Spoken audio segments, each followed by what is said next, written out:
Sir, ఈరోజు మేము ఈ నిరసన కార్యక్రమం చేయడానికి ముఖ్యమైన కారణం ఈ కూటమి ప్రభుత్వం ఏవైతే జగన్మోహన్ రెడ్డి గారు 17 మెడికల్ కాలేజీలు తెచ్చారో 8,000 కోట్లు ఖర్చు పెడితే అన్ని కాలేజీలు కంప్లీట్ అవుతాయి. అటువంటిది 4,000 కోట్ల రూపాయలు ఆల్రెడీ కంప్లీట్ పెట్టి 7 కాలేజీలు ఆల్రెడీ ఓపెన్ చేస్తున్నారు. దాదాపు 6 కాలేజీలు వచ్చి మరి మిగతా ఈ సంవత్సరం ఓపెన్ చేసేదానికి రెడీ చేయించున్నారు. ఇంకా మిగతా ఒక 6 కాలేజీలు వచ్చి ఫౌండేషన్ వివిధ స్టేజ్గా ఉన్నాయన్నమాట.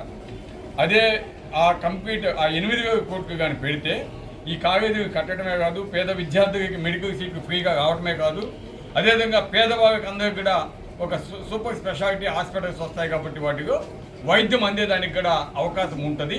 కానీ ఈరోజు అదే కాకుండా వాటి వాల్యూ కంప్లీట్ అయినాక దాదాపు 1,00,000 కోట్లు ఇంక్లూడింగ్ ల్యాండ్ అదంతా కూడా అసెట్ వాల్యూ పెరిగింది.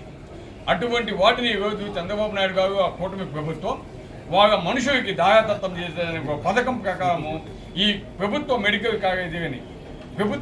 కాలేజీని ప్రైవేట్ పరం చేసే విధంగా చర్యలు తీసుకోవడం మేము నిరసిస్తున్నాం.